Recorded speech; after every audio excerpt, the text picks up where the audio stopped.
Start करते हैं। चलो बच्चों, फंडामेंटल ऑफ पार्टनरशिप का रिवीजन स्टार्ट करते हैं अपन लोग। हेलो, ठीक है बच्चों? हाँ सर। ये बाहर नहीं है जिनके टाइम क्लास लगी, लेकिन अब बहुत टाइम हो गया।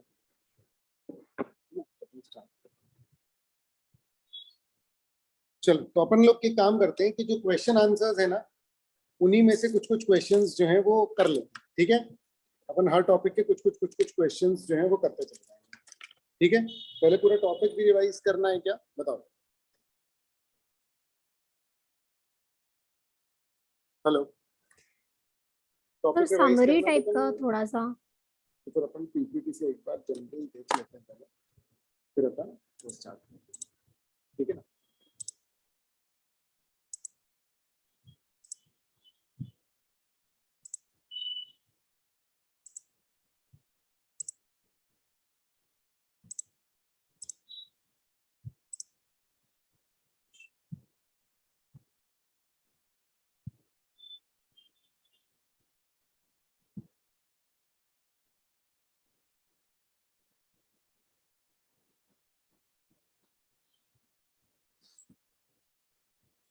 चलो, ये थ्योरी तो अपन लोगों ने कर ही ली थी, इसका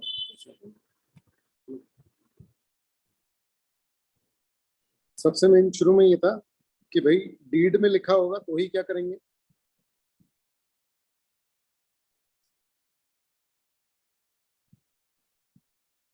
हाँ, ठीक है।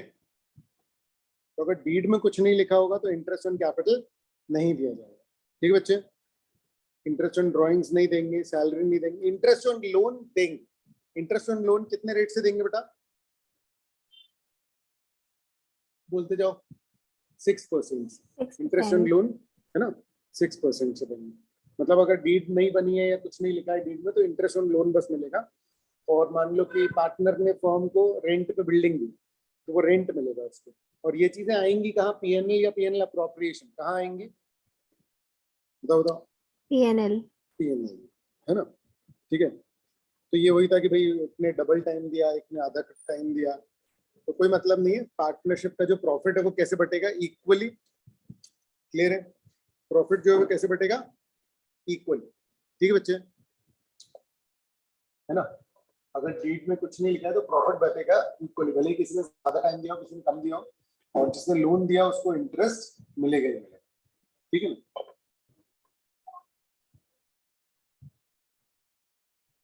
एक घंटा करते हैं अपन, एक घंटे में जितना हो जाएगा, है ना? चलो, तो सोल प्रोप्राइटर के टाइम पे क्या बनते थे, सिर्फ ट्रेडिंग अकाउंट और पीएनएल अकाउंट, और सीधे फिर क्या बन जाती थी, बैलेंस शीट, है ना? ट्रेडिंग अकाउंट का प्रॉफिट इस तरीके से आता था और ये बैलेंस शीट बन जाती थी। जो पीएनएल का प्रॉफिट होता था ये सीधे सीधे कहाँ चला जाता था, कैपिटल में ऐड हो जाता था। क्लियर? तो लेकिन अब हमारे पास दो कैपिटल है पार्टनरशिप में, ट्रेडिंग अकाउंट बनेगा, पीएनएल अकाउंट बनेगा, लेकिन उसके बाद फिर क्या बनेगा, पीएनएल अप्रोप्रिएशन। क्या बनेगा, पीएनएल अप्रोप्रिएशन। ठीक है, ये पीएनएल अप्रोप्रिएशन एक्स्ट्रा बनता है, और ये पीएनएल अप्रोप्रिएशन टाइटली बनता है ताकि हम पार्टनर्स के बीच में प्रॉफिट जो है उसको क्या कर पाए, डिस्ट्रीब्यूट। क्लियर है बच्चे, है ना? तो आइटम्स ऑफ पीएनएल अप्रोप्रिएशन में क्या क्या आता है, पीएनएल अप्रोप्रिएशन में जनरली क्या क्या आता है, interest on capital, general reserve, interest on drawings, ठीक है ना, सैलरी, कमीशन टू पार्टनर, ये सब आता है कहां पर, पीएनएल अप्रोप्रिएशन। क्लियर है? ठीक है ना? पीएनएल अकाउंट में जो है, अगर एम्प्लॉय को सैलरी दी है, पार्टनर का लोन है, या इंटरेस्ट या तो रेंट है जो पार्टनर को दिया जा रहा है, पार्टनर ने अगर फर्म को कोई बिल्डिंग दी है उस पर अगर रेंट है तो कहाँ आएगा, पीएनएल। क्लियर? कोई भी चीज नहीं आएगी समझ में, रुकना हो हल्का फुल्का सा भी, तो वहां पर मुझे बता देना।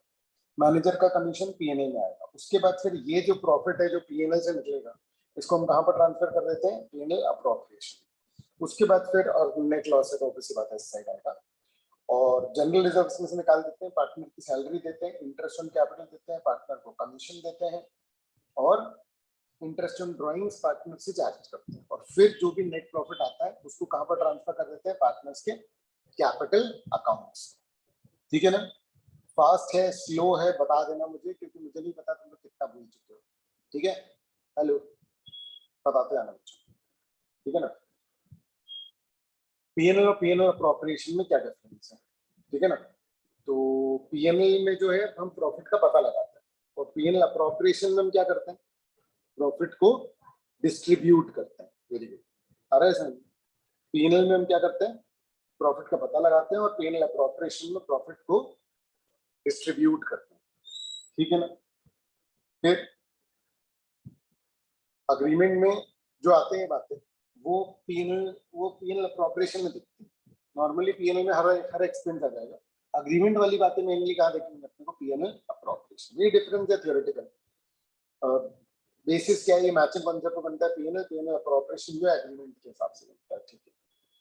अच्छा, ये पीएनएल अकाउंट कहाँ से चालू होता है, नेट प्रॉफिट से, लेकिन पीएनएल अप्रोप्रिएशन कहाँ से चालू होता है, सॉरी, पीएनएल कहाँ से चालू होता है, ग्रॉस प्रॉफिट से, और पीएनएल अप्रोप्रिएशन कहाँ से चालू होता है, नेट प्रॉफिट से, जो कि पीएनएल से आता है, ठीक है ना।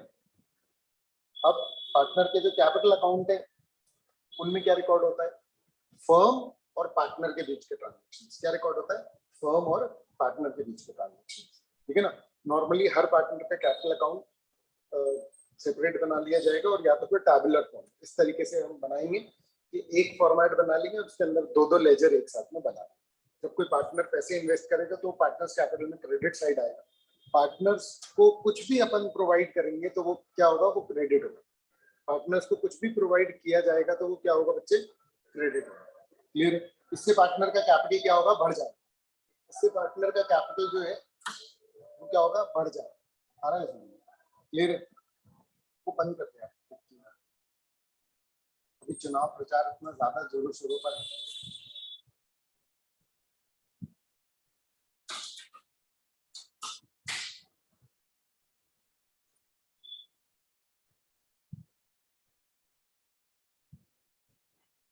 ये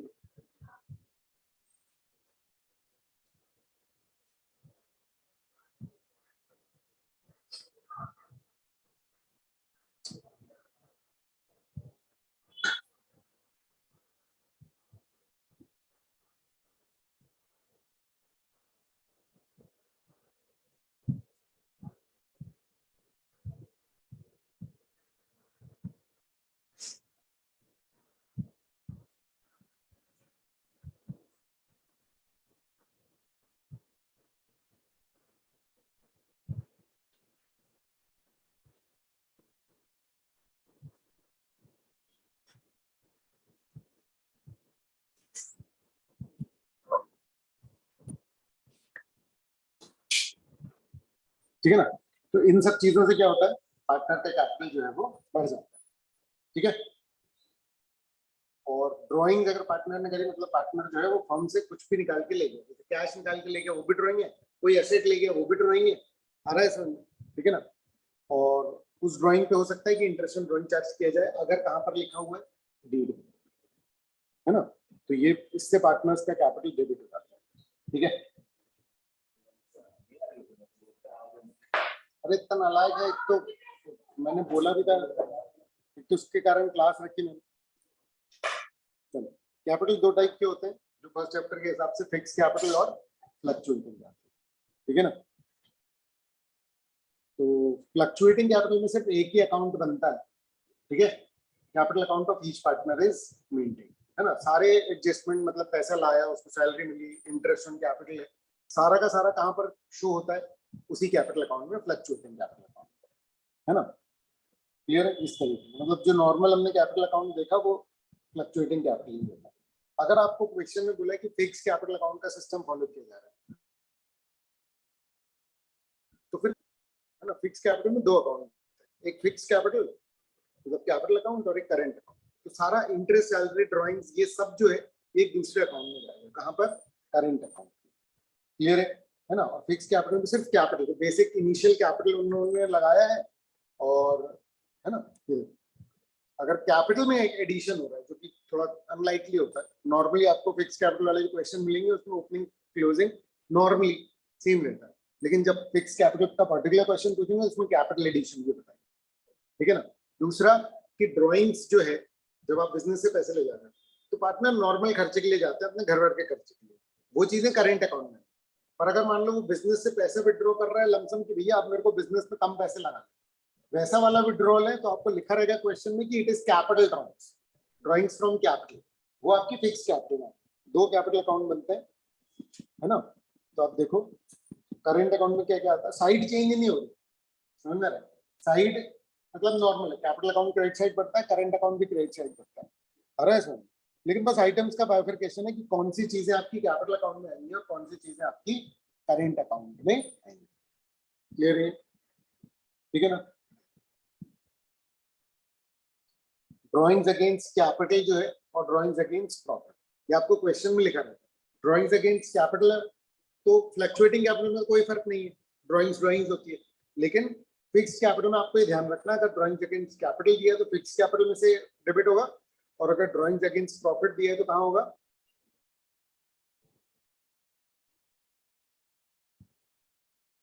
अगर ड्रॉइंग्स अगेंस्ट कैपिटल दिया होगा और फिक्स कैपिटल वाला सिस्टम फॉलो कर रहा है तो वो फिक्स वैल्यू, और ड्रॉइंग्स अगेंस्ट प्रॉफिट दिया है तो फिक्स वैल्यू में कहा जाएगा।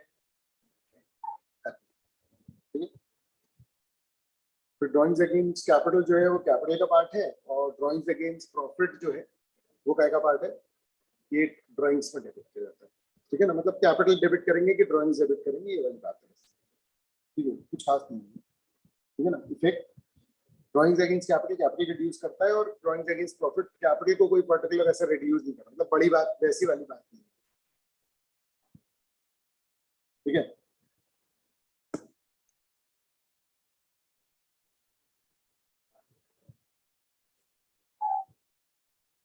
ठीक है, चलो सुनो, इंटरेस्ट ऑन कैपिटल की जर्नल एंट्री देखो। इंटरेस्ट ऑन कैपिटल जो है, ठीक है, फर्म के लिए, फर्म ने कैपिटल लिया है किससे, पार्टनर से, ठीक है ना। तो फर्म क्या प्रोवाइड कर रही है, इंटरेस्ट, ठीक है ना। तो PNL appropriation to interest on capital, ये क्या है, ये क्या किया अपन ने, ये चार्ज ये अपन ने ट्रांसफर किया पीएनएल में, और ये अपन ने कैपिटल अकाउंट में ट्रांसफर। देखो क्या है ना, interest on capital is an expense, interest debit होता है और कैपिटल अकाउंट बढ़ जाता है, मैंने पार्टनर का कैपिटल अकाउंट जो है बढ़ जाएगा। ये सेकंड वाली एंट्री पहले देखो, ठीक है ना। तो ये वाली एंट्री जो है वो ये यहाँ पर आ रही है, देख पा रहे हो आप। और ये जो पीएनएल वाली एंट्री है ये कहाँ पर आ रही है, ये यहाँ। लेजर का भी मूवमेंट देख लो आप दोनों का, यानी basically PNL appropriation account debit हो जाएगा, क्योंकि ये जो क्रेडिट साइड है ना, यहाँ पर आता है नेट प्रॉफिट। तो प्रॉफिट आया मान लो 1,00,000 और 10,000 रुपए इंटरेस्ट है, तो अब प्रॉफिट बचेगा 90। समझ में आ रहा है क्या, सॉरी 1,00,000 और 10,000 का इंटरेस्ट इन कैपिटल, तो प्रॉफिट बचेगा 90, मतलब इंटरेस्ट इन कैपिटल अपन ने दे दिया, अब ये दोनों पार्टनर को दे दिया जाता है। समझ में आ रहा है, ठीक है ना। एंट्री याद रखना, पार्टनर्स कैपिटल अकाउंट क्रेडिट होता है, समझ में आ रहा है, पीएनएल अप्रोप्रिएशन डेबिट होता है, ये मेन बात है यार। तो पीएनएल अप्रोप्रिएशन टू इंटरेस्ट और इंटरेस्ट टू पार्टनर्स कैपिटल या करेंट, अगर फिक्स वाला सिस्टम है। सैलरी की क्या एंट्री करोगे बताओ, सैलरी टू पार्टनर्स की एंट्री करोगे, पीएनएल अप्रोप्रिएशन टू सैलरी, और पार्टनर्स कैपिटल क्या होगा, बढ़ जाएगा, तो सैलरी टू पार्टनर्स कैपिटल। आपको ये हर पर्टिकुलर एंट्री, हर एक पर्टिकुलर ट्रांजैक्शन के समय ना मेन चीज क्या ध्यान रखनी है, बस उससे आपका काम चल जाएगा, ठीक है ना। पीएनएल अप्रोप्रिएशन, जब भी पार्टनर को सैलरी दी जा रही है तो पीएनएल अप्रोप्रिएशन डेबिट होगा, तो आप इसको ध्यान रखोगे तो ऑटोमेटिकली सैलरी क्रेडिट कर देगा। समझ में आ रही है बात, क्लियर है। याद रखना ये ट्रांसफर है, जब इसको किनारे करके अगर आप 11th के बेसिक लगाओगे, जब सैलरी देते हैं तो सैलरी डेबिट होती है, वो अलग। जब एक्सपेंस अपन रिकॉर्ड करते हैं, ये एंड वाली एंट्री है जो पहले हो रही है, पीएनएल प्रॉफिट में से देना है ना। और दूसरी एंट्री क्या होगी, सैलरी से पार्टनर्स कैपिटल बढ़ जाए तो टू पार्टनर्स कैपिटल, मतलब डेबिट क्या होगा, सैलरी। क्लियर, चाहो तो ये दो एंट्री ना करके एक ही एंट्री करो, क्या, PNL appropriation to partners capital.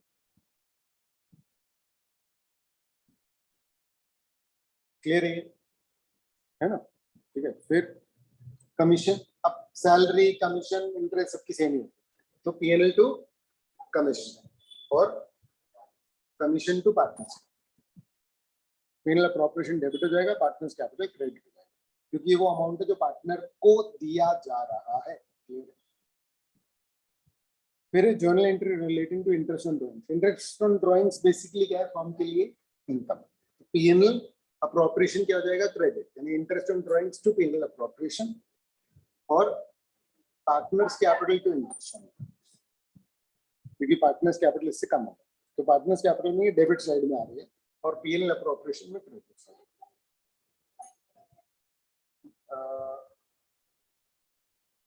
वो धोखे से चलती है बेटा।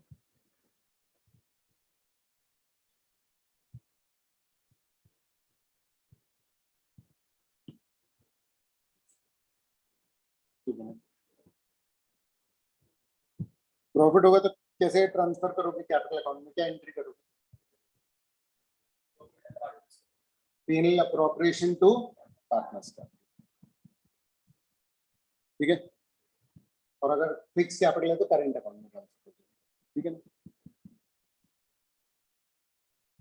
लॉस है तो पार्टनर्स कैपिटल डेबिट होता है, ये ध्यान टू P&L अप्रोप्रिएशन, ठीक है। पार्टनर्स कैपिटल डेबिट हो जाएगा। तुमको यहाँ पर कोर बात क्या ध्यान रखनी है कि पार्टनर्स कैपिटल अकाउंट किस चीज से बढ़ता है, किस चीज से कम होता है। पार्टनर्स कैपिटल अकाउंट बढ़ेगा तो पार्टनर्स कैपिटल अकाउंट क्रेडिट हो जाएगा, पार्टनर्स कैपिटल अकाउंट कम होगा तो पार्टनर्स कैपिटल अकाउंट डेबिट हो जाएगा।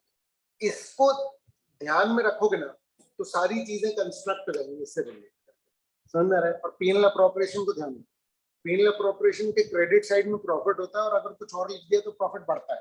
P&L अप्रोप्रिएशन के डेबिट साइड में जो भी करोगे उससे प्रॉफिट कम होगा।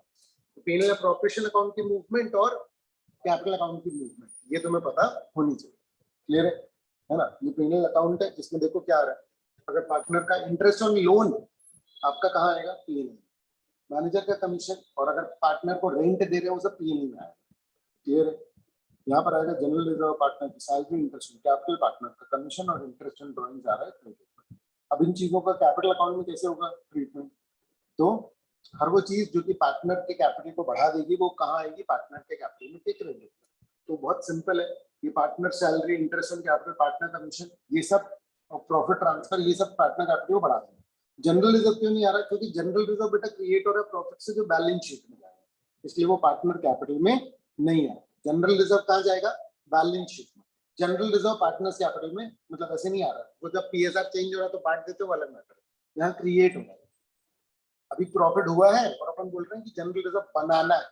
वो जो PSR का अपन एडजस्टमेंट करते हैं तो उसमें अपन क्या करते हैं कि बना बनाया पड़ा हुआ है, अब चेंज कर रहे हैं तो चलो बांट, समझ में आ रहा है क्या डिफरेंस, क्लियर है ना। ये क्रिएट हो रहा है, इस तरीके से क्रिएट होता है, देख रहे हो ना, जनरल रिजर्व लिख रहा है, नहीं आया समझ में तो बता देना, ठीक है ना, ठीक है। चलो अब अपन चालू करते हैं इंटरेस्ट ऑन कैपिटल। इसके कैलकुलेशंस थे अपने को, है ना। डीड में लिखा है तो क्या करेंगे, तो ही इंटरेस्ट ऑन कैपिटल देंगे, अदरवाइज इंटरेस्ट ऑन कैपिटल नहीं, क्लियर है ना। अच्छा, इंटरेस्ट ऑन कैपिटल तभी देंगे जब प्रॉफिट होगा, दूसरी बात प्रॉफिट नहीं होगा तो इंटरेस्ट ऑन कैपिटल नहीं देंगे। सिर्फ ये ध्यान रखना कि डीड में क्या लिखा होगा, डीड में ये भी लिख सकते हैं कि नहीं नहीं चाहे प्रॉफिट हो ना हो तो भी दे दो, तो फिर वो चार्ज हो जाएगा, तो फिर वो P&L में आएगा, है ना, ये सब बातें। अच्छा, इंटरेस्ट हमेशा ओपनिंग बैलेंस पर दिया जाएगा, किसके ओपनिंग बैलेंस पर, पार्टनर्स की कैपिटल, अरे अनटिल अनलेस कैपिटल चेंज हो, नॉर्मली कैपिटल सेम रहता है तो अपन ओपनिंग कैपिटल, क्लियर है। अगर चेंज होगा तो उस हिसाब से करेंगे, है ना। इंटरेस्ट ऑन कैपिटल जो है वो कहां पर आता है, P&L अप्रोप्रिएशन के डेबिट साइड।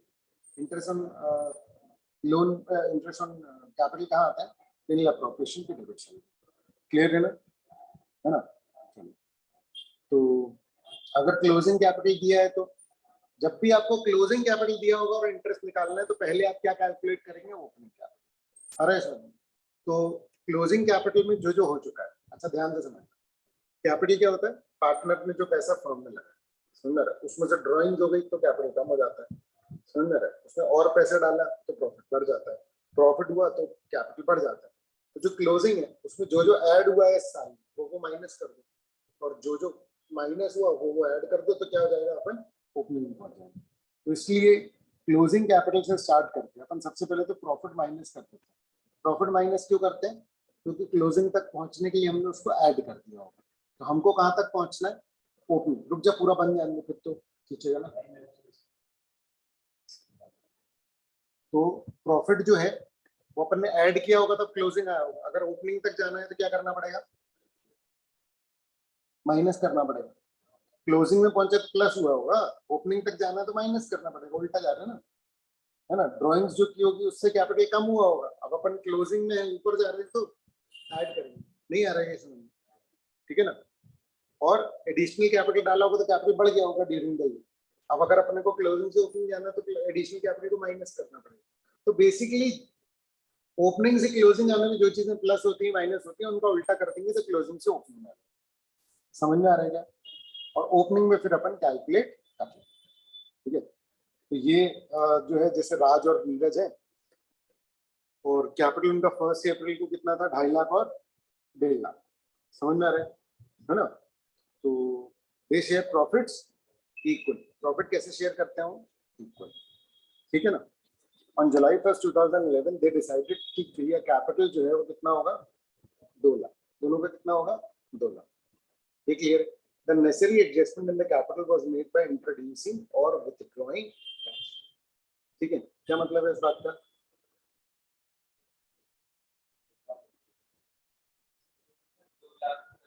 उन लोगों ने बोला कि भैया देखो अपना जो कैपिटल है वो 2.5 लाख और 1.5 लाख है, तो अलग अलग, मतलब वो ये राज बोल रहा मैंने ज्यादा पैसा लगाया, नीरज बोल रहा हाँ मैंने कम पैसा लगाया। बोले यार अपन लोग सब दोनों ना 2-2 लाख कर लेते हैं, तेरा ज्यादा लगा तो घर ले जा, मेरा कम लगा मैं और लेके जाता हूँ, है ना। तो अब ये काम उन्होंने कब किया? 1 जुलाई को। और उन्होंने कहा कि हाँ भाई हमने जितना पैसा फॉर्म में लगा उसका हम इंटरेस्ट चार्ज करेंगे। अब इंटरेस्ट चार्ज करेंगे तो ऑब्वियस ही बात है, काम चालू हुआ था 1 अप्रैल को। तो अगर अपन सिर्फ पहले राज की बात करें, है ना, राज की बात समझ रहे हो ना, ठीक है। तो 1 अप्रैल से अप्रैल, मई और जून 3 महीने क्या हुआ? 3 महीने कैपिटल रहा और फिर 1 जुलाई को चेंज हो गया ना। 1 जुलाई को उनका कैपिटल कितना होगा? 2 लाख, है ना। अपन एक एक का कर सकते हैं। अपन सिर्फ राज की बात करें तो क्या हो रहा है? 1.5 लाख, 2.5 लाख का कैपिटल था अप्रैल में, मई में, जून में। तो 2.5 लाख पे 3 महीने का इंटरेस्ट है। हमको पूरे साल का इंटरेस्ट निकालना है, लेकिन वो चेंज हो जा रहा है ना 1 जुलाई। तो पहले 3 महीने अपन ने 2.5 लाख पे इंटरेस्ट निकाला। कैसे करेंगे? 2.5 लाख इंटू, है ना, क्योंकि कितने परसेंट का इंटरेस्ट देना है? 8%। तो 2.5 लाख इंटू 8/100 इंटू 3/12, तो ये 3 महीने का। फिर कितना हो गया कैपिटल उनका? 2 लाख। अब 2 लाख हुआ जैसे ही, तो बाकी 9 महीने का इंटरेस्ट कितने? 2 लाख का मिलेगा। तो 2 लाख इंटू, है ना, तो 2 लाख इंटू बाकी के 9 महीने के ऊपर साल का इंटरेस्ट निकालना। 3 महीने का निकाल लिया, बाकी बचा 9 महीने का।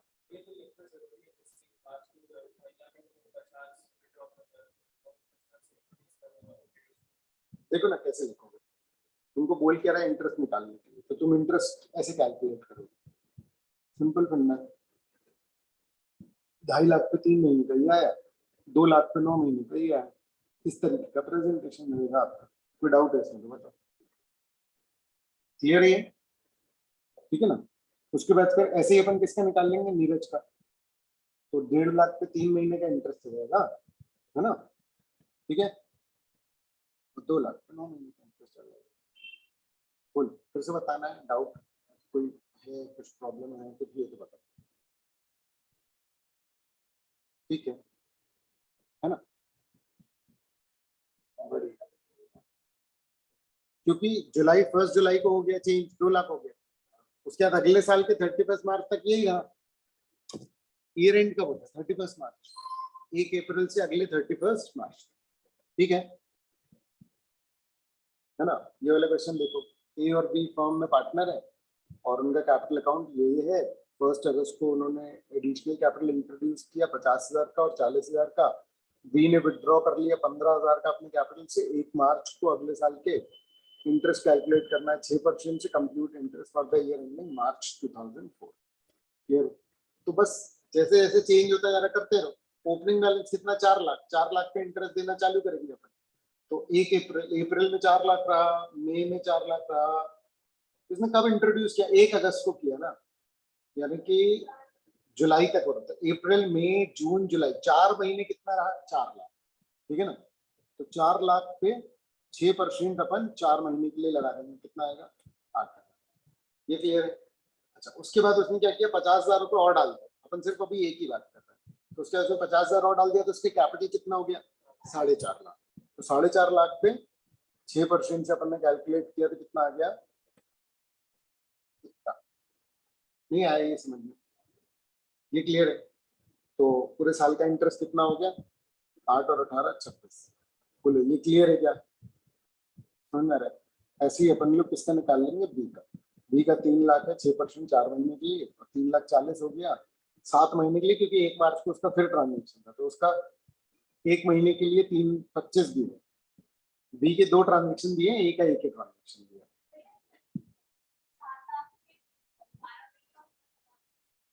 फिर प्लस और माइनस करना पड़ेगा, कर सकते हो, कोई दिक्कत की बात नहीं। सारे तरीके, देखो इंटरेस्ट है, ज्यादा करके फिर कम माइनस कर लो, कोई जैसे चाहे वैसे कर सकते हो। अरे एवरेजिंग कर लो, एवरेज निकाल लो, प्रोडक्ट मेथड होता है, 50 तरीके का मेथड। क्लियर है? तो उसका आ गया 19,520।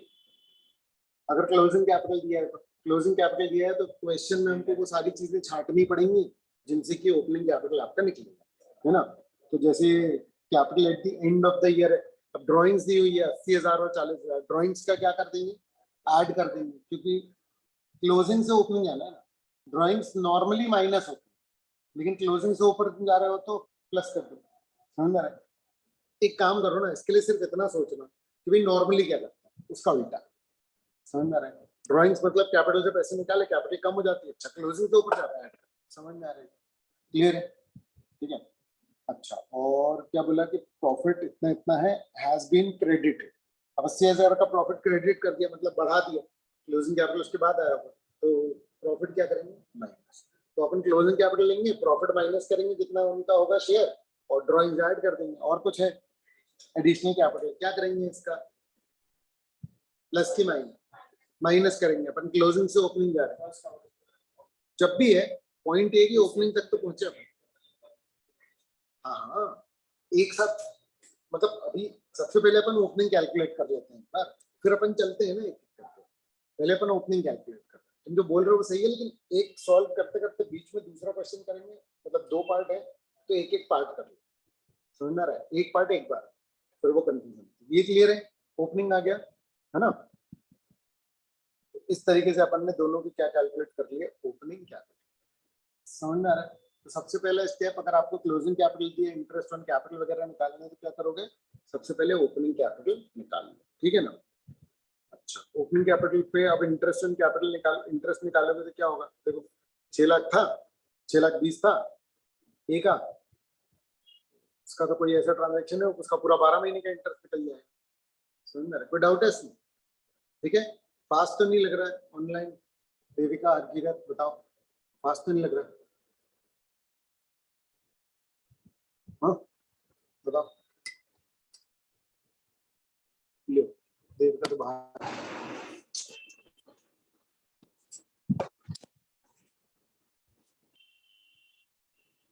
हाँ, फास्ट तो नहीं लग रहा, ठीक है स्पीड। हेलो, हाँ सर ठीक है।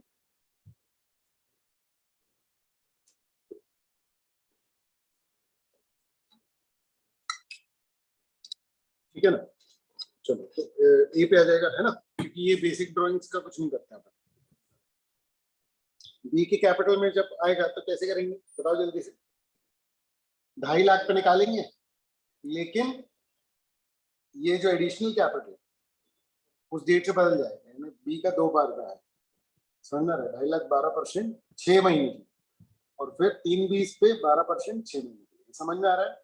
क्योंकि उसने 70,000 रुपए एडिशनली इंट्रोड्यूस कर दिया था 20 साल में, मतलब 1 अक्टूबर। क्लियर है? ठीक है, ये हो गया अपना इंटरेस्ट कैपिटल, ठीक है ना। अच्छा, अब calculation of profit sharing ratio, अगर कैपिटल अपने को वैसे तो पीएसआर दिया रहता है, प्रॉफिट शेयरिंग रेशो दिया रहता है ना, कुछ नहीं दिया रहता तो अपन क्या ले लेते हैं? इक्वल। क्वेश्चन में अगर ये दिया है कि प्रॉफिट कैपिटल रेशो में होगा तो क्या करेंगे अपन? कैपिटल रेशियो निकालना, ठीक है ना। तो फिर ये वाला बैच तुम लोगों को है नहीं है ना, एवरेज कैपिटल के कैलकुलेशन का। ये है क्या टॉपिक तुम लोग का, effective capital employ, average capital निकालने का, मुझे बता देना है ना एक बार, क्लियर है ना, ठीक है, छोड़ दो, कोई दिक्कत नहीं। एक बार बता देना बस, एवरेज कैपिटल इफेक्टिव कैपिटल। चलो तो है ना, ये देखो,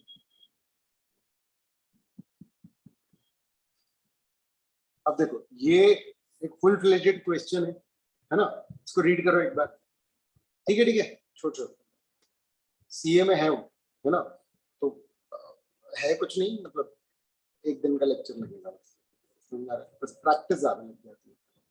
सरिता और वंदना पार्टनर्स है फर्म में, पीएसआर कितना है उनका, कैपिटल कितना है उनका, अच्छा profit in the ratio of capital बोलता है।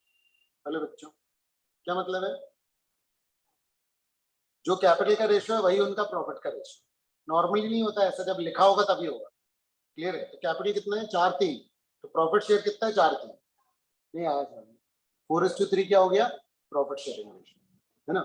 The firm started business on 1st of April 2014. According to partnership agreement, every year 50,000 या 10% प्रॉफिट, जो भी ज्यादा हो ना उसको क्या कर देना, डोनेट कर देना, ठीक है भैया, डोनेट कर देना। इंटरेस्ट ऑन कैपिटल 12% है और इंटरेस्ट ऑन ड्रॉइंग जो है 10%। सरिता और वंदना को मंथली सैलरी मिलेगी 10,000 और 15,000 रिस्पेक्टिवली, मतलब 10,000 सरिता को और 15,000 वंदना को। प्रॉफिट जो हुआ इस साल में वो कॉर्पोरेशन के पहले 6 लाख का हुआ प्रॉफिट।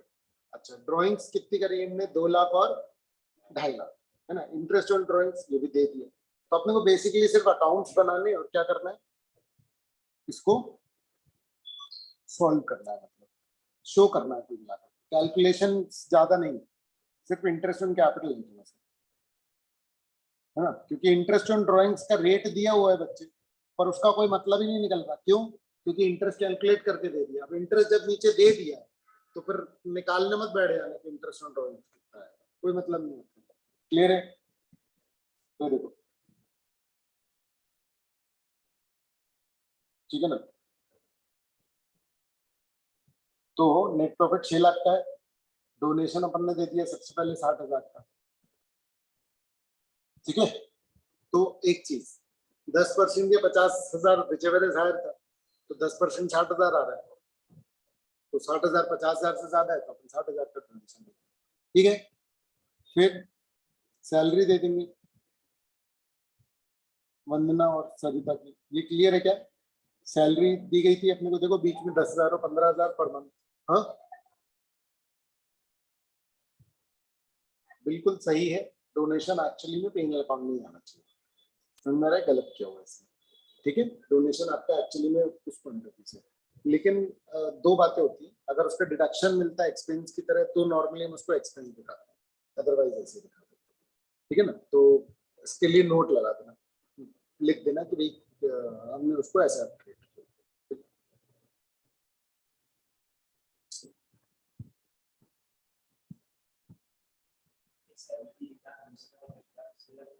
मंथली सैलरी है 10,000, तो एक साल की कितनी हुई है 20, 15,000 मंथली सैलरी, तो एक साल की कितनी हुई है 10, क्लियर है। इंटरेस्ट इन कैपिटल इस तरह से कैलकुलेट हुआ है, सरिता का 4 लाख इंटू 12% इंटू 12 महीने की पूरा, क्योंकि कैपिटल में कोई चेंजेस नहीं, देखो ध्यान से समझ में आ रहा है, ठीक है ना। कमेंसमेंट ऑफ बिजनेस में 4 लाख और 3 लाख था, तो 4 लाख पे 12%, 12 for the 48, 48,000, और इसका कितना 3 लाख, तो कितने परसेंट है 12%, तो 12 3 का 36,000, ये समझ में आएगा बेसिकली, क्लियर है ना, ठीक है। फिर द प्रॉफिट्स है ना, ये देखो ये सैलरी अपन और इंटरेस्ट ऑन कैपिटल कहाँ पर डालते जा रहे हैं, देखो जरा पार्टनर्स के कैपिटल अकाउंट, ठीक है ना। ड्राइंग्स दी हुई थी कि 2 लाख और 2.5 लाख की, सबसे नीचे में देखो third last line, the drying of Sarita Vandana were 2 lakh and 2.5 lakh, तो ये अपन ने डाल दिया 2 लाख 2.5 लाख, क्लियर है। फिर क्या है, interest on drawings amounted to 10,000, है ना।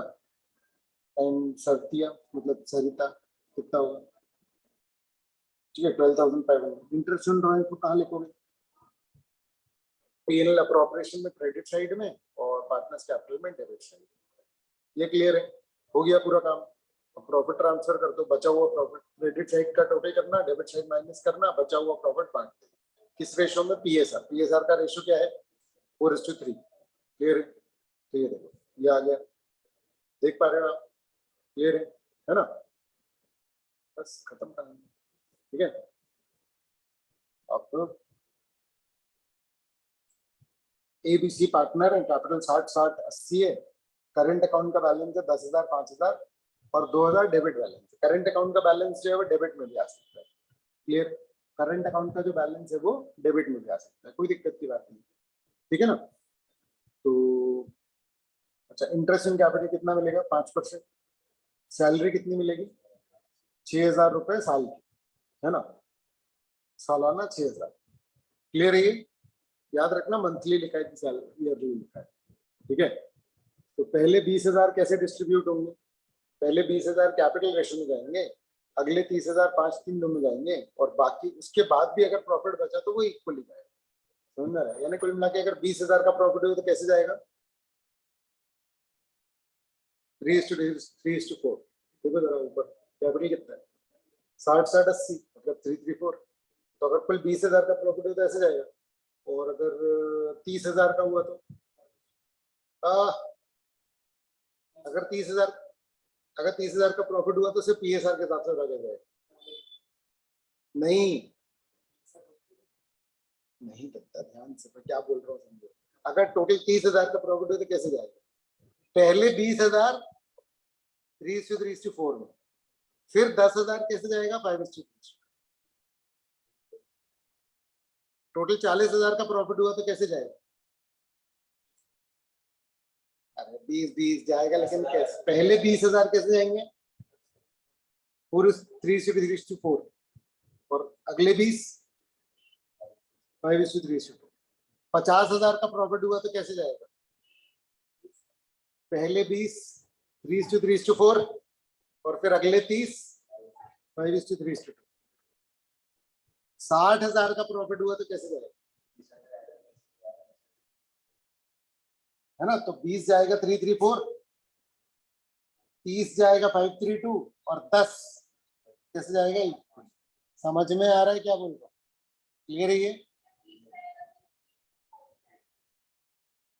10 रहेगा तो 5,000 रहेगा तो 3:3, क्लियर है। 1,00,000 रहेगा तो 30,000 3:4 में जाएगा, 30,000 5:3 में जाएगा, और 50,000 इक्वल, क्लियर है। 25-25 में 3 पार्टनर, समझ में आ रहा है, ठीक है।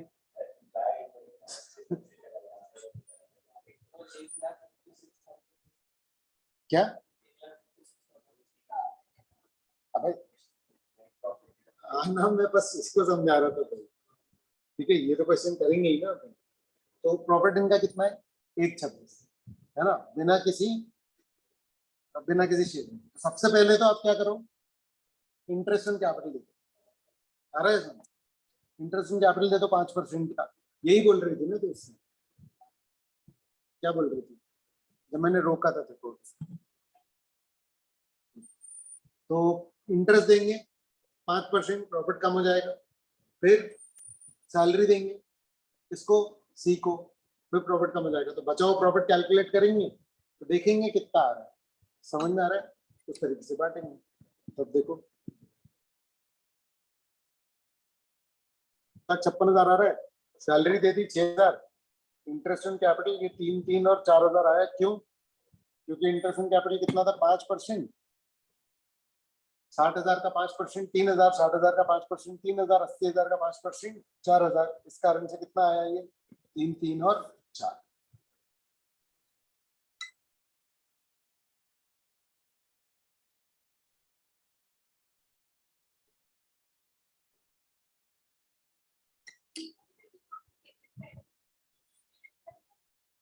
कैपिटल नहीं है ना, वो तो करंट अकाउंट है। समझ रहा है? इंटरेस्ट ऑन कैपिटल किसको मिलेगा? कैपिटल के बैलेंस पे। ये करंट अकाउंट से हमको कोई मतलब ही नहीं है। क्लियर है? फिर अब क्या करेंगे? अब क्या दिया है? इंटरेस्ट ऑन ड्रॉइंग है क्या? नहीं है।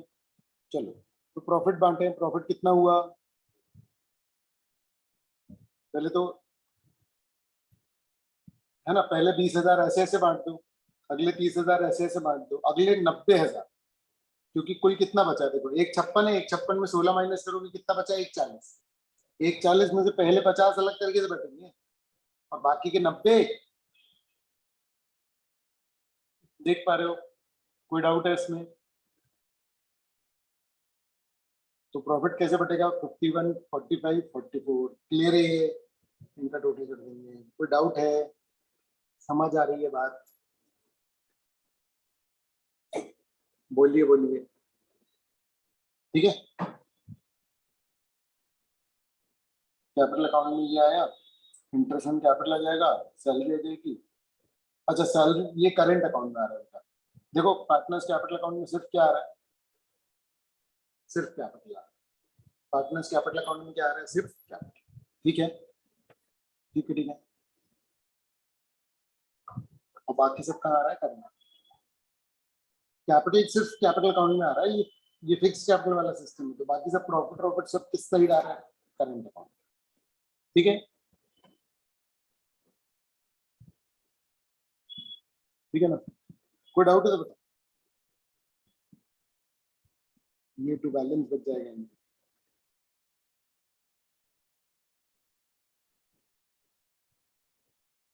मैनेजर कमीशन, पार्टनर्स कमीशन, क्या अंतर है पहले तो यहीं पे बताओ। मैनेजर कमीशन बिल्कुल सही, ठीक है ना? कमीशन अपन पार्टनर्स को देते हैं in the absence of specific condition in the partnership deed, a partner is not entitled to salary और commission for his services rendered to the firm. When commission is allowed, it may be stated as payable on profit before charges and commission or payable on the profit after charging commission. हाँ, कुछ नहीं आया समझ में?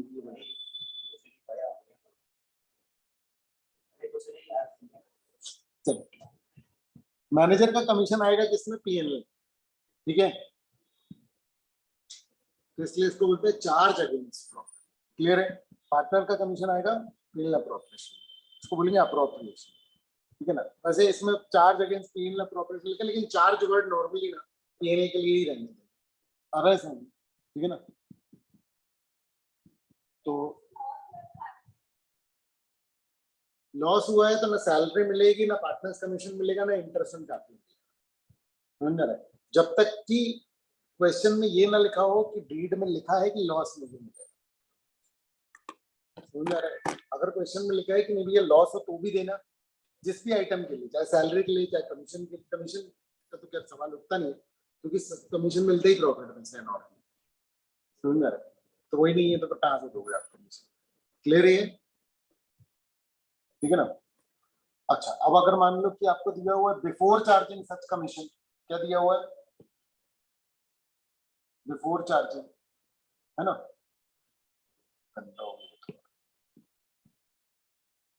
ठीक है,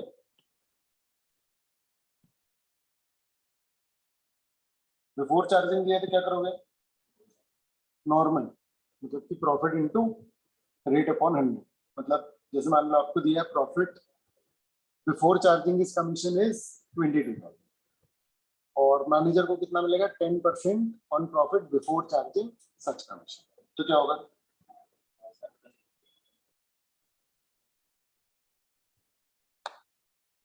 hello,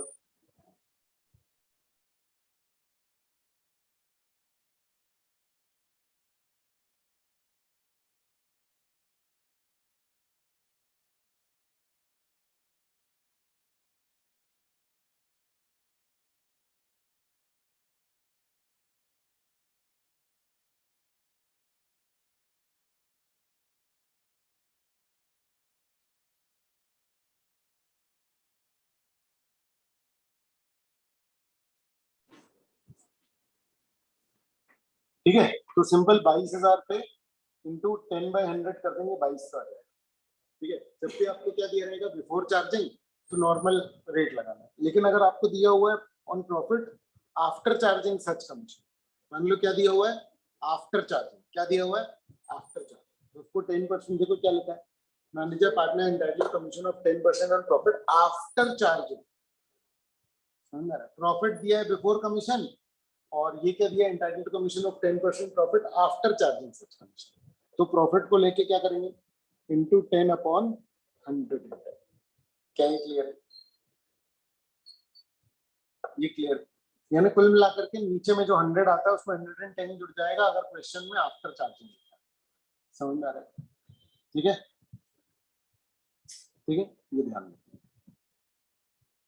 problem है A B profit share कर रहे हैं 3:2 में, कैपिटल है उनका 5 लाख और 2.5 लाख। ठीक है, हर पार्टनर को 10% इंटरेस्ट ऑन कैपिटल मिलेगा। ठीक है, ए को 10% क्या मिलेगा कमीशन। अब थोड़ा ध्यान से यहाँ पर पढ़ना पड़ेगा, 10% of net profit remaining after deducting interest on capital but before charging commission. जो प्रॉफिट आएगा उसमें से इंटरेस्ट माइनस करना, फिर जो प्रॉफिट बचेगा उसमें बिफोर चार्जिंग वाला फॉर्मूला, बिफोर चार्जिंग क्या करेंगे अपन, रेट इनटू,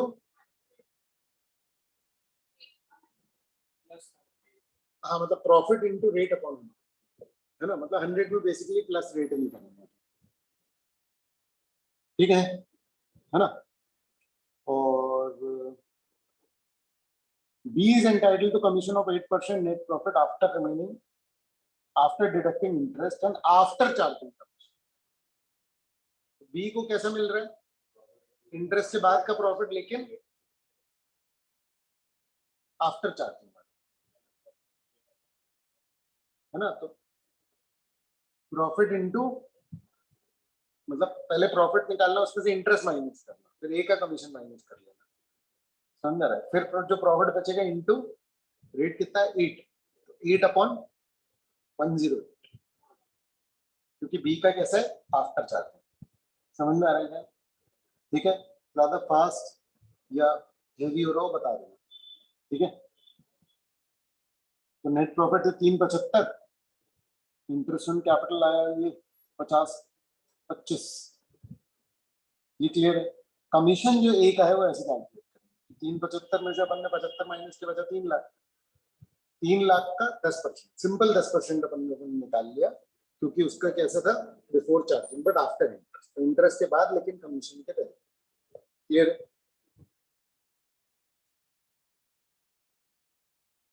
बढ़िया, ये आ गया ए का। ठीक है ना, बताओ बी का कमीशन कैसे निकालेंगे, 375 माइनस 75 माइनस 30 फिर इंटू रेट अपॉन 10। ये क्लियर, ठीक है, तो किसका कमीशन आ जाएगा, क्लियर है। बस बाकी का बचा प्रॉफिट पीएसआर में बांट देंगे, क्या रेशियो है पीएसआर का 3:2 लिखा हुआ है ऊपर। ठीक, डन, है ना, ये भी इसका है कमीशन वाला। ठीक है ना, लेकिन इसको एक बार कर लेना, ठीक है ना, हम अपन स्किप कर रहे हैं कुछ कुछ।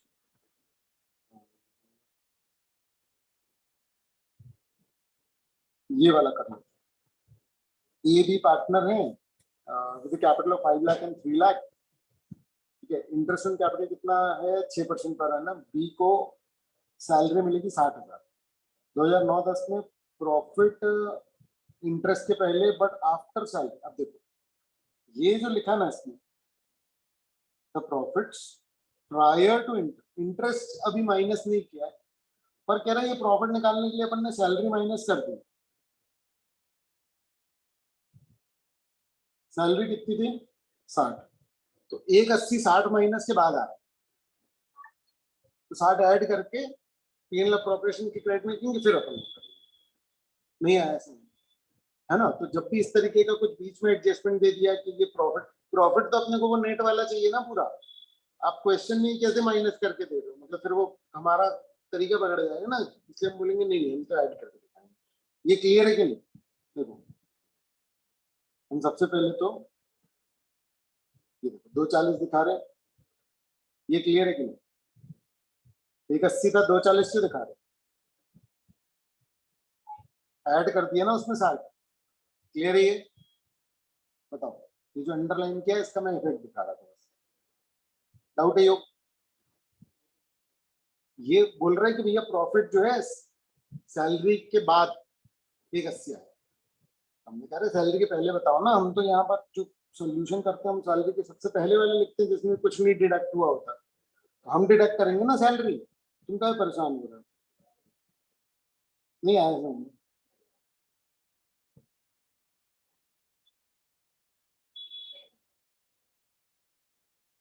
सुनो, प्रॉफिट कितना हुआ है तो हमको ये बताओ। 180 नहीं हुआ, जितना भी प्रॉफिट हुआ था उसमें 60 माइनस करके दिखा। नहीं आया समझ? तो प्रॉफिट कितना हुआ है तो फर्म को प्रॉफिट कितना हुआ? तुमको लग रहा है 180? 180, लेकिन वो क्या बोल रहा है इसको रीड करो। कह रहा है जो प्रॉफिट है इंटरेस्ट ऑन कैपिटल के पहले, मतलब इंटरेस्ट ऑन कैपिटल के पहले मतलब माइनस नहीं किया मैंने interest on capital, but after charging 20 साल। समझ गया मैं, है ना? 5% का प्रोविजन बनाएंगे प्रॉफिट पे to be made in respect of commission to manager. मतलब है ना? कुछ नहीं दिया तो अपन बिफोर चार्जिंग वाला मानते हैं, सिंपल है ना? अच्छा, अगर मैनेजर का कमीशन है तो फिर अपने को कहां पर जाना पड़ेगा? इसलिए अपन ने सबसे पहले प्रॉफिट लिखा, कितना? 240 का प्रॉफिट लिखा, ठीक है? हेलो,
हेलो,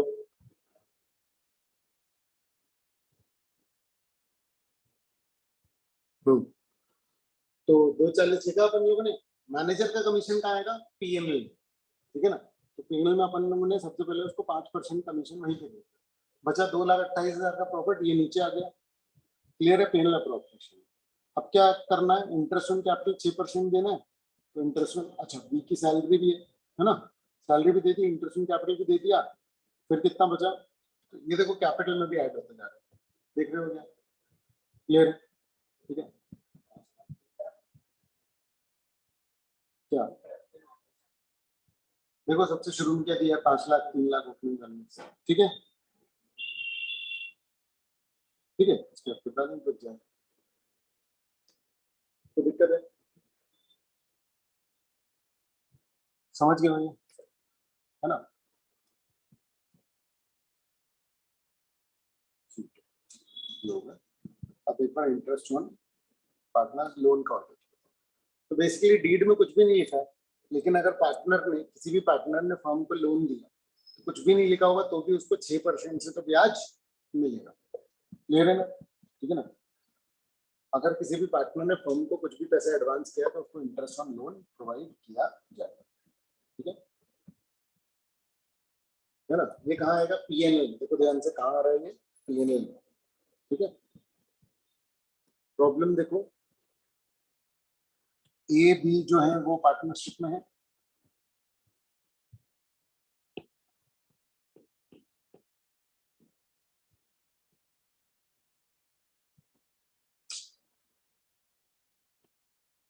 ये भी पार्टनरशिप में 1 अप्रैल 2009 से विदाउट एनी पार्टनरशिप डीड उन्होंने 5 लाख और 3 लाख रुपए डाले हैं फॉर्म में, है ना। ठीक है। अब 31 अक्टूबर को, याद रखना 31 अक्टूबर मतलब 7 महीने बाद, क्या किया? ए ने 2 लाख का लोन दिया फॉर्म को, इंटरेस्ट की कोई बात नहीं, शुरू होने के 7 महीने बाद 5 महीने बचे, 5 महीने के लिए समझ लो उसने लोन दिया, किसको? फॉर्म को। क्लियर है ना। 2 लाख का लोन दिया उसने, इंटरेस्ट की कोई बात नहीं हुई, कोई बात नहीं हुई तो भी सिंस ये क्या है? लोन, तो इस पर कितने परसेंट से उसको ब्याज मिल जाएगा? 6%। क्लियर। पीएनएल अकाउंट जो है उसमें 430 का प्रॉफिट दिख रहा था, पर पार्टनर्स जो है वो रेडी नहीं हो पा रहे थे कि इंटरेस्ट ऑन लोन कितना है। ठीक है ना। तो आपको क्या करना है? जर्नल एंट्री पास करनी है डिस्ट्रीब्यूशन को, कैलकुलेशन करना पड़ेगा। बताओ, इंटरेस्ट एक तो 6% से कैलकुलेट कर लेना, कितने टाइम के लिए? 5 महीने के लिए, लेकिन दिखाना कहाँ है इसको? पीएनएल में। पीएनएल अप्रोप्रिएशन में मत दिखाना। ये क्लियर है? देख पा रहे हो 5 महीने का इंटरेस्ट लगा है, क्योंकि 31 अक्टूबर है और 31 अक्टूबर से लेकर के 31 मार्च तक कितना टाइम होता है? 5 महीने। ठीक है ना बच्चों।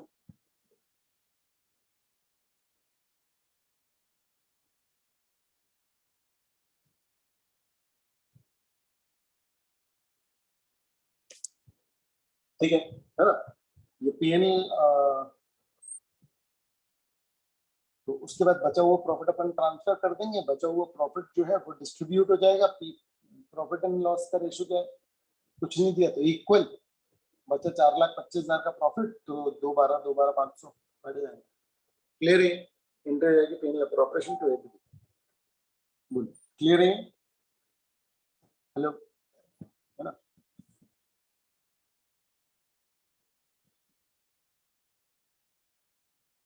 ठीक है, चलो अब अपन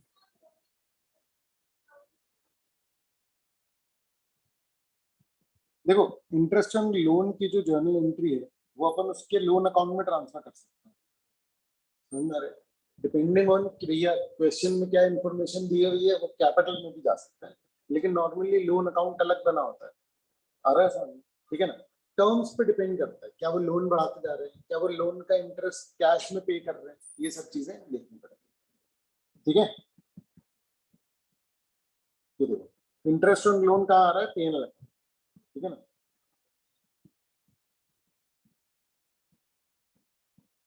ये अलग अलग तरीके के क्वेश्चन है जो इंटरेस्ट ऑन लोन को लेकर के दिए गए। ठीक है।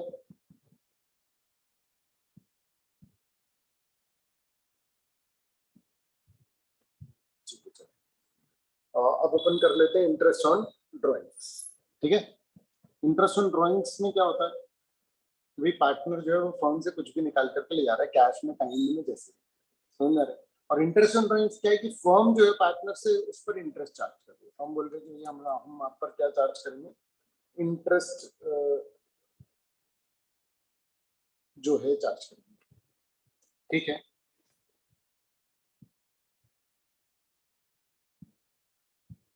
Methods of calculating interest on, तो when equal amount is withdrawn on equal interval, कितने प्रकार के ड्राइंग्स होते हैं? ठीक है ना। तो क्या होता है कि मान लो हर महीने एक पर्टिकुलर अमाउंट जो है विथड्रॉ किया, क्लियर है? इक्वल अमाउंट इक्वल इंटरवल, तो एवरेज प्रोडक्ट मेथड अपन लगा देते हैं, जिसमें अपन क्या निकाल लेते हैं? Average number of months. जिसमें अपन क्या करते हैं? फर्स्ट ड्राइंग निकाली, उसका जितना टाइम बचा, प्लस लास्ट ड्राइंग निकाली जितना टाइम बचा, डिवाइडेड बाय 2, वो एवरेज पीरियड आ जाता है। टोटल ड्राइंग्स को उस एवरेज पीरियड के लिए अपन कैलकुलेट कर लेते हैं। ठीक है। अगर इक्वल या अनइक्वल अमाउंट विथड्रॉ करते हैं तो क्या होता है? तब एवरेज पीरियड अपना निकल ही नहीं पाता, समझ में आ रहा है? एक एक अमाउंट पे निकालना पड़ेगा, हर अमाउंट पे अपने को निकालना पड़ेगा इंटरेस्ट, और या तो प्रोडक्ट मेथड लगा लेना, समझ में आ रहा है, ठीक है ना। तो एवरेज प्रोडक्ट मेथड में अपन का इंटरेस्ट का फॉर्मूला ये रहता है, ठीक है ना, कि जो टोटल ड्राइंग्स है उनको एवरेज पीरियड अपॉन 12 करके इनटू रेट अपॉन 100 करते हैं ड्राइंग से। लेकिन ये एवरेज पीरियड कैसे रहता है, time left after first drawing, time left after last drawing. ये सिर्फ कब लगेगा जब इक्वल अमाउंट, समझ में आ रहा है, और इक्वल इंटरवल। अगर इक्वल अमाउंट नहीं है या इक्वल इंटरवल नहीं है तो ये वाला फॉर्मूला नहीं लग पाएगा। ये क्लियर है क्या बच्चे? प्रोडक्ट मेथड में अपन प्रोडक्ट्स निकालेंगे, और ध्यान से देखो बच्चे, प्रोडक्ट मेथड में एक महीने का इंटरेस्ट निकालेंगे क्योंकि अपन लोग सारे मंथ से ऑलरेडी मल्टीप्लाई कर चुके होंगे। अनइक्वल अमाउंट में अपन कौन सा मेथड लगाएंगे, प्रोडक्ट, और इक्वल अमाउंट इक्वल इंटरवल में अपन कौन सा लगाएंगे, एवरेज प्रोडक्ट। क्लियर है? ठीक है, ये डेट्स दी हुई है, ये अमाउंट, क्या इक्वल अमाउंट है, नहीं, क्या इक्वल इंटरवल है, नहीं, तो इसका मतलब हमारा एवरेज पीरियड मेथड नहीं लग सकता, हम सिर्फ एवरेज प्रोडक्ट मेथड लगा सकते हैं। तो हम बस ये करते हैं, ठीक है, कि सारे डेज लिख लिए और अमाउंट लिख लिए, और हर पर्टिकुलर अमाउंट के बाद, हर ड्राइंग के बाद कितना टाइम पीरियड बचा है वो हम लिखते हैं। तो जैसे पहला निकाला 1 मई को, तो 1 मई से लेकर के 31 मार्च तक कितना टाइम बचा है वो लिख लिया, समझ में आ रहेगा। ऐसे कर करके अपन ने क्या किया, सारे अमाउंट के लिख लिए, फिर अमाउंट और टाइम पीरियड को मल्टीप्लाई करते गए, समझ में आ रहा है, अमाउंट और टाइम पीरियड को मल्टीप्लाई करते गए, और उसका फिर अपन ने क्या कर दिया, टोटल निकाल लिया प्रोडक्ट का। समझ में आ रहा है क्या बोल रहा हूँ मैं? ठीक है ना, ये कहलाता है प्रोडक्ट। किस चीज को अपन प्रोडक्ट बोलते हैं, सारे अमाउंट्स को सारे बचे हुए टाइम पीरियड से मल्टीप्लाई कर लेते हैं।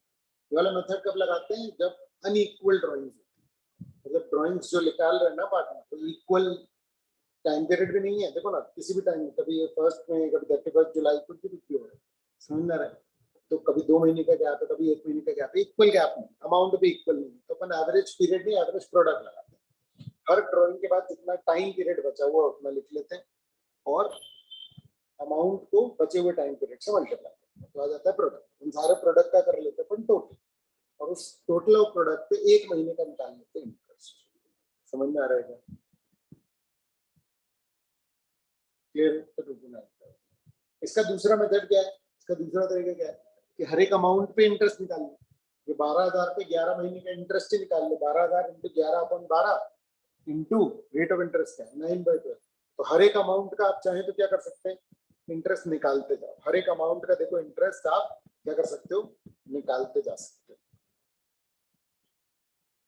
हर एक अमाउंट का आप इंटरेस्ट क्या कर सकते हैं, निकालते जा सकते हैं। समझ में आ रहा है?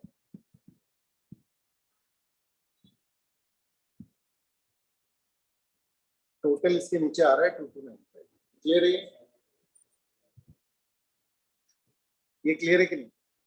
ठीक है, फिर अच्छा, अब मान लो कि जैसे हर महीने निकाल रहे हैं या खूब सारे बार निकाल रहे हैं, ऐसा कुछ भी नहीं, समझ रहे, आपको सिर्फ क्या दिया है, पूरे ड्यूरिंग द ईयर 40,000 रुपए निकाले, नहीं बताया आपको कम निकाले कितने निकाले, कुछ नहीं, सिर्फ आपको एक अमाउंट दे दिया और बोला ड्यूरिंग द ईयर निकाले, डेट भी नहीं आ रहा है समझ? क्लियर? जब भी इस तरीके का क्वेश्चन आएगा कि आपको बोल दिया पूरे साल में इतनी ड्राइंग कब है नहीं बता, सिर्फ इतना बताया कि पूरे साल में 40,000 रुपए निकाले। क्लियर है? तो जो भी अमाउंट दिया उसको क्या करेंगे, 6 महीने का इंटरेस्ट। क्लियर है? और अगर मान लो कि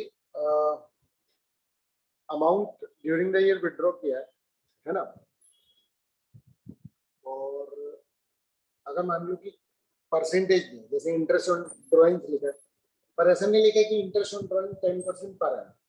देखो ये जब है, समझ रहा, तो 6 महीने का कब लगाएंगे, जब क्या लिखा हुआ है, इंटरेस्ट इज 10% पर है। मान लो यही है कि ड्यूरिंग द ईयर का दिया है, समझ रहा है, और डेट कुछ नहीं दिया, लेकिन आपको क्या लिखा है 10%, तो फिर 6 महीने मतलब सेम बात। पॉइंट ये है कि अगर आपको ड्यूरिंग द ईयर की ड्राइंग्स दी जाती है तो आप क्या करते हैं, 6 महीने का निकालते हैं, आप 6 महीने का सिर्फ तब निकालोगे जब per annum rate of interest में पर एनम लिखा हो। अगर रेट ऑफ इंटरेस्ट में पर एनम नहीं लिखा तो फिर 6 महीने का नहीं पूरे साल का, मतलब इंटू 6/12 मत करना, सीधे सीधे चार्ज कर देना। नहीं आया समझ में? इसके इलस्ट्रेशन में ये देखो क्या दिया है, A drawn 40,000 during the year and interest is charged on drawing at 10% per annum। दूसरा क्वेश्चन बिल्कुल सेम है, सिर्फ 10% में पर एनम लिखा। पहले केस में क्या करेंगे, 40,000 इंटू 10/100 इंटू 6/12। दूसरे वाले केस में क्या करेंगे, 40,000 इंटू 10/100। खत्म। समझ में आ रहा है क्या? ये फर्स्ट केस का आंसर है जिसमें कि हमने इंटू 6/12 भी किया। दूसरे केस का आंसर देखो क्या है, इसमें हमने 6/12 नहीं किया। ये रही, ठीक है। अब अगर फिक्स अमाउंट जो है वो ड्रॉ किया गया एवरी मंथ, एवरी क्वार्टर, या every half year, beginning of the year, beginning of the month, beginning middle of the month या एंड ऑफ द मंथ, समझ रहे हो? आपको क्वेश्चन देखना पड़ेगा। पॉइंट ये है कि हर महीने एक अमाउंट निकाला गया, हर क्वार्टर एक अमाउंट निकाला गया। चलो क्वार्टर वाले बाद में, हर महीने एक अमाउंट निकाला, अमाउंट फिक्स्ड है और टाइम पीरियड भी हर महीने का, समझ रहे हो?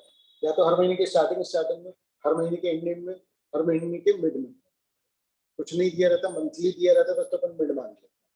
समझ में आ रहा है क्या? लेकिन एक भी मंथ का बीच में गैप गया तो लफड़ा आ रहा है समझ? या तो 6 महीने हो, 6 महीने भी लगातार, समझ में आ रहा है? ठीक है ना, क्लियर है?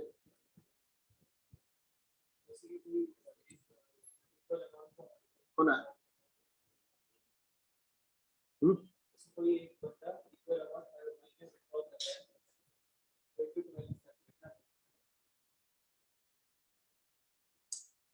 तो मैं बताऊंगा क्या करें। हर महीने विड्रॉ कर रहा है तो ये वाला मेथड है। अभी बताया नहीं कि इसमें करेंगे, अभी मैं बस बता रहा हूँ कि क्या दिया होगा क्वेश्चन, नहीं ऐसा नहीं। अब इन केसेस में अपन इंटरेस्ट ऑन ड्राइंग्स कैसे चार्ज करें? तो अगर मान लो बिगिनिंग ऑफ द मंथ दिया, क्या दिया है, बिगिनिंग ऑफ मंथ, ठीक है ना, कि आपने अमाउंट विड्रॉ किया, एक फिक्स अमाउंट हर महीने ड्रॉ कर रहा है at the beginning of every month, समझ में आ रहा है? तो इसमें हम एवरेज पीरियड लगाते हैं। तो पहले हम एवरेज पीरियड कैलकुलेट करें। एवरेज पीरियड कैसे कैलकुलेट होगा कि कितना टाइम बचा पहली ड्राइंग करने के बाद। तो पहली ड्राइंग आप आइडेंटिफाई करो कि कब हो रही है, साल के पहले दिन, समझ में रहे? तो उसके बाद कितना टाइम पीरियड बचा है, प्लस देखो उसमें लास्ट कब ड्रॉ कर रहे हो, उसके बाद कितना टाइम पीरियड बचा है ईयर एंड तक, उसके बाद कितना टाइम पीरियड बचा है ईयर एंड तक। मतलब मान लो आपने 31 मार्च को ड्राइंग करी तो कितना टाइम पीरियड बचेगा, 0। अगर 1 मार्च को करी तो कितना टाइम पीरियड बचेगा, 1 मंथ। 1 जैन को करी तो कितना टाइम पीरियड बचेगा, 3 महीने। 1 जैन, क्लियर? 1 अप्रैल को करी तो कितना महीना बचेगा, 12 महीने। तो डिवाइड बाय 2 कर दोगे तो ये आ गया आपका एवरेज पीरियड। समझ में आ रहा है क्या, क्लियर है? अब अगर आपको क्वेश्चन दिया है तो नीचे ए ने 500 रुपए विड्रॉ किए और इंटरेस्ट ऑन 10% का withdrawal is done on 1st of every month, calculate आइए। तो टोटल ड्रॉइंग्स कितने हो गए, 500 रुपए के हिसाब से 6,000 पूरे साल, है ना। एवरेज पीरियड क्या है, 6.5 महीने। तो 6.5 महीने का इंटरेस्ट निकालिए, 6.5 महीने का इंटरेस्ट निकालिए, तो इंटू 6.5/12 इंटू 10%। समझ में आ रहा है क्या? तो आपका इंटरेस्ट आएगा, कोई डाउट है तो बताओ, क्लियर है? ठीक है। फिर अगर मान लो कि आपको बोला है कि end of the every month, तो बस पहला अमाउंट जब आप विड्रॉ करोगे तो फर्स्ट मंथ के बाद करोगे, फर्स्ट मंथ के बाद करोगे, बाकी पूरा साल बचा, मतलब कितने महीने बचे, 11 महीने। और लास्ट अमाउंट जो विड्रॉ करोगे उसके बाद 0, तो 11 + 0 डिवाइड बाय 2 कितना होगा, 5.5। ये नहीं आएगा इसमें, है ना। मिड ऑफ द मंथ है, देखो इसका भी किया हुआ है कि अगर 700 रुपए वो at the end of every month निकाल रहे हैं, इंटरेस्ट रेट 12%, समझ में आ रहा है? तो क्या होगा, 700 × 12, ठीक है। बस इंटरेस्ट ऑन ड्राइंग क्लास करेंगे फिर, ठीक है। ऐसे ठीक है, ये रिवीजन है ना। स्पीड ठीक है, कोई दिक्कत हो तो बता, और तेज करना तो बता, ठीक है ना, ठीक है, ये क्लियर है। फिर मान low middle of every month है तो 6 मंथ आ जाएगा, क्लियर। 3 क्वेश्चन इसके दिए हुए हैं। A draw 2000 per month at the beginning of every month, तो कितनी हुई ड्राइंग्स पूरे साल की? 24,000। 24,000 इंटू 6.5 बाई 12 इंटू कितने परसेंट इंटरेस्ट? 15/100। सिंपल, ज्यादा जल्दी हो गई क्या? पहले वाला बिगिनिंग ऑफ मंथ है तो टोटल अमाउंट पे 6.5 महीने का इंटरेस्ट लग जाएगा।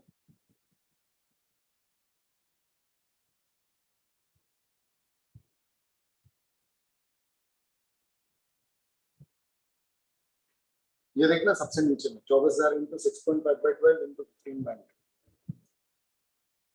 डाउट है इसमें? फिर से बताओ, दूसरे वाले में क्या करेंगे बताओ? At the end of every month 2,000 her month है, तो ठीक है, at the end of every month का क्या करेंगे? At the end of every month में क्या करेंगे? 2,000 का 12 से मल्टीप्लाई करोगे तो 24,000 साल भर की ड्राइंग्स आ गई। साल भर की ड्राइंग्स को कितने से मल्टीप्लाई करोगे? कितने से? 5.5, क्योंकि क्या है? End of the month. Clear है? ठीक है, उसके बाद फिर middle of the every month, ठीक है, 2,000 from the form in the middle of every month. क्या होगा? इंटरेस्ट ऑन ड्राइंग्स 15% से निकालेंगे। क्या आएगा? ड्राइंग्स इनटू कितना पीरियड? 6/12 इंटू 15। क्लियर है? ठीक है, ये देख लो, कोई डाउट है इसमें तो बताओ। हेलो,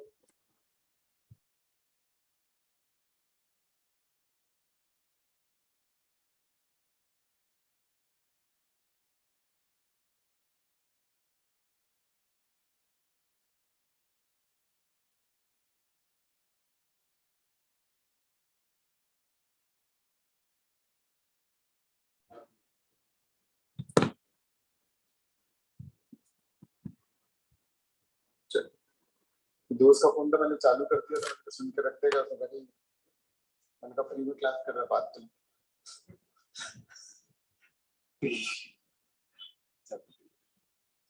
क्लियर है? अच्छा, अब मान लो कि फिक्स अमाउंट एवरी क्वार्टर निकाल रहा है। देखो मंथली वाले में हर महीने निकाल रहा था वो पैसा, हर क्वार्टर में क्या होगा? हर 3 महीने में पैसे निकाल रहा है। अब हर 3 महीने में पैसे निकाल रहा है, बिगनिंग ऑफ द क्वार्टर मतलब फर्स्ट अमाउंट साल के शुरू में, सेकेंड अमाउंट 3 महीने बाद, थर्ड अमाउंट 3 महीने बाद, फोर्थ अमाउंट 3 महीने बाद। पहले अमाउंट के बाद कितना टाइम बचेगा? 12 महीने। और लास्ट अमाउंट के बाद कितना टाइम बचेगा? 3। ये क्लियर है? तो कितना आ जाएगा? 12 + 3 डिवाइड बाई 2, 7.5 मंथ्स। 12 + 3 15, 15/2 7.5। और लेकिन टोटल ड्राइंग्स को इंटू 12 नहीं करोगे हर क्वार्टर में, मतलब साल में 4 ही बार किया ना। क्लियर है? अच्छा, अगर एंड ऑफ द क्वार्टर है तो पहले अमाउंट कब निकालोगे? 3 महीने के बाद, क्वार्टर के एंड में। और last amount last day of the year, तो आएगा 9 + 0 डिवाइड बाई 2, 4.5। और अगर मान लो मिड ऑफ द क्वार्टर है तो पहला अमाउंट निकालेंगे हर क्वार्टर के बीच में, तो पहले में 10.5 महीने रहेगा, और लास्ट क्वार्टर के बीच में निकालेंगे तो कितने महीने बचेंगे? 1.5 महीने। ये नहीं आ रहा है ना? तो हर 3-3 महीने के पैचेस के बीच में अगर आप निकालोगे तो 1.5 महीने के गैप रहे। 3 महीने के, हर 3 महीने के बीच में आप पैसे निकाल रहे हो। मिड ऑफ द क्वार्टर मतलब, एंड ऑफ द क्वार्टर मतलब हर 3 महीने के पैच के एंड में, बिगिनिंग ऑफ द क्वार्टर मतलब हर 3 महीने के पैच के शुरू। क्लियर? तो अगर बिगिनिंग है तो देखो 4 दिए हुए, पहला अमाउंट 1 अप्रैल, 1 जुलाई, 1 अक्टूबर, 1 जनवरी, है ना? क्लियर है? ये दिया हुआ है आपको कि अगर बिगिनिंग दिया है, अगर एंड दिया है, अगर मिड दिया है तो क्या करें। क्लियर है बच्चों? तो अगर क्वार्टरली है और first day of every quarter तो एवरेज पीरियड कितना आएगा? 12 + 3 डिवाइड बाई 2 कितना आएगा? 7.5। ये क्लियर है ना? तो क्वेश्चन देखो, ये विड्रू 300 पर quarter at the beginning of every quarter, है ना? रेट 10% कैलकुलेट इंटरेस्ट, तो 12,000 टोटल ड्राइंग होगी, क्योंकि 4 से मल्टीप्लाई करो। समझ में आ रहा है? एवरी क्वार्टर अमाउंट निकाला मतलब कि 4 बार निकाला। क्लियर है ना? है ना? तो 12,000 इंटू 10 इंटू 7.5/12, ठीक है? अगर at the end of every quarter है तो 9 + 0 मतलब कि कितने महीने के लिए, 4.5 महीने के लिए, बाकी पूरा प्रोसेस सेम है। और अगर at the mid of every quarter है तो 10.5 + 8/2 यानी कि 6 मंथ्स। ये क्लियर है? कोई डाउट है इसमें आपका? ये वाला गड़बड़ किया था टेस्ट में, समझा है ना, जो अपन ने लिया था टेस्ट में, क्वार्टरली और वो वाला इंटरेस्ट निकालना है।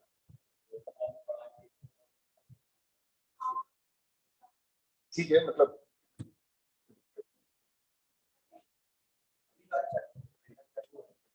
आज करूंगी।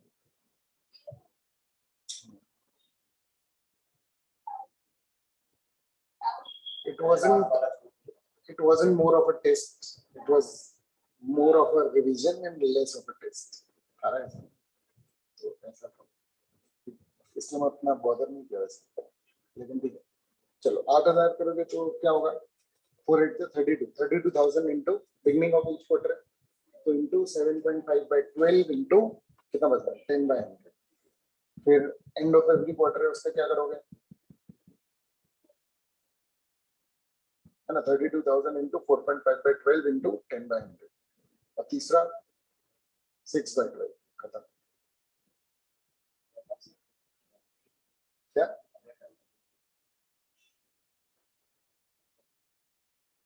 नहीं, सिर्फ प्रैक्टिस है एक्चुअली में। अबेकस ये सब जो है ना, ये भी सिर्फ रिलेशनल है, पता है, there is nothing like trick, ठीक है। It's all about practice. क्या होता है, नॉर्मली जब आप पढ़ते हो ना first chapter, second chapter, third chapter, तो आप रिलेट नहीं कर पाते। मैं अगर अभी आपसे पूछूंगा कि 10 × 15 कितना होता है, 150, ये आप अभी बता दो। एक छोटे बच्चे से बोलेंगे तो हो सकता है उसको लगे कि अरे भाई 10 का 15 का टेबल तो मुझे नहीं आता। आप पॉइंट समझ रहे हो? क्योंकि जब आप, अब आपकी अंडरस्टैंडिंग जो है वो ऐसी है कि आपको पता है कि हाँ भैया इसमें तो एक 0 एक्स्ट्रा लगता है। अब ये रिलेशन है, मैं आपको 1,00,000 × 10 भी बोल दूंगा तो आप कर लो, 1,00,000 × 50,000 भी बोल दूंगा तो आप कर लो, समझो आप। लेकिन एक छोटे बच्चे के लिए क्या हो जाएगा, बहुत बड़ी बात है, समझ रहे? और आप सोच कर देखो, मैं छोटा बच्चा गजब है, आपको इतना बड़ा टेबल लगता है तो आपको लगेगा कि वो बड़ी बात है, नहीं ना, आपको लगेगा यार अभी तुम्हें समझ में आ जाएगा। Same is the case with you, समझ रहे? लोग इस चीज को चमका के बताते हैं कि भाई देखो मैं अच्छी बनता हूँ, मैं तुमको ये बोल रहा हूँ कि ये कोई बड़ी बात नहीं है जो मुझे बन रहा है, ये तुमको भी, ये भी तुमको भी इजीली बन जाएगा, बस जैसे थोड़ी सी प्रैक्टिस होनी चाहिए, समझ रहे?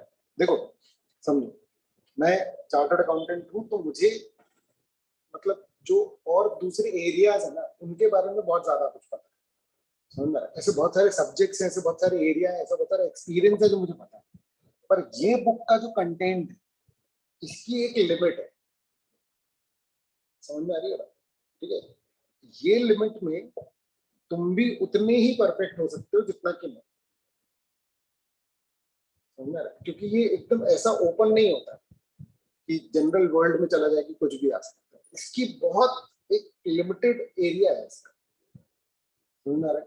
ये अगर तुम सीए या कुछ करते हो तब तुमको पता चलेगा कि ओपन वर्ल्ड, किसी भी फील्ड में जाओगे तो इवेंचुअली यू विल रियलाइज कि यार ये चीजें क्या ही परेशान होती है इसमें, समझ में आ रहा है? अभी तुम्हारे लिए ये बड़ी चीज है। मेरा पॉइंट ये रहता है नॉर्मली कि आप अपनी मेंटालिटी पहले से बड़ी कर,